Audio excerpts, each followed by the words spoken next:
Hello. For my final project, I implemented the midpoint displacement algorithm to procedurally create a terrain OBJ file that I loaded into the OpenGL rendering pipeline. The midpoint displacement algorithm is a technique used for generating height maps. Essentially, we start with a large square and progressively divide it into smaller squares. At each stage, we calculate the midpoint of each square and assign it a random height. We repeat this process until all squares have a height, which leads to the formation of a fractal landscape, giving the appearance of natural terrain. In this presentation, I will focus on my terrain generator class that I created, which implements the algorithm. Starting with the terrain generator class constructor, we can see that it takes in an integer n. This value determines the size of the terrain grid, which is 2 to the n. In the code, this terrain grid is represented by a 2D array named R. It serves as a height map for our terrain, where each element in the array corresponds to a point on the terrain, and its value represents the height at that point. At the start, the height map is initialized with all zeros except the corners. The 4 corners of the height map array are set to random values. These initial corner values serve as the base for generating the rest of the terrain. Next, we have the generate terrain function. This is where the midpoint displacement algorithm is implemented.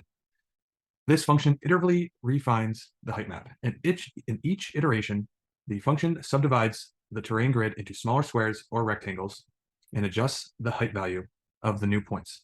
The adjustment is done in 2 steps. First, the midpoint of each side of the squares or rectangles are displaced by a random value within the current range. Then, a center point is displaced by the average of its surrounding points plus a random value. This displacement creates a fractal appearance of terrain, adding finer and finer details in each iteration. Throughout these iterations, the range of possible displacement values is halved each time, simulating the natural phenomenon that smaller features have less variation than larger ones. After the terrain has been generated, we need to write this data to a file. The write to file function handles this.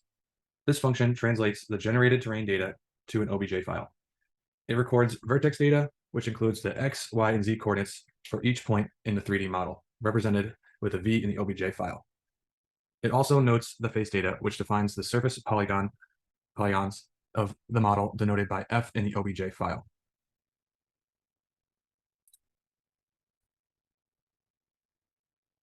To run the program, to compile the program, use Python 3 space build.py. I have done this to save several seconds. To run the compiled program, please type /project and press enter. So the program's main function is calling the generate terrain function that I had just gone over. It writes a file called terrain obj. The terrain obj file contains the triangle and vertex information of the terrain. The program then recomputes the vertex normals by aggregating the face normals on individual vertices. Once aggregated, it normalizes the aggregated vertex normals. The colors that you are seeing are coming in as a non-linear blend between 2 colors that are white and green inside the fragment shader, which is using screen coordinates to find the blend factor. I'm using my arrow keys to move around here.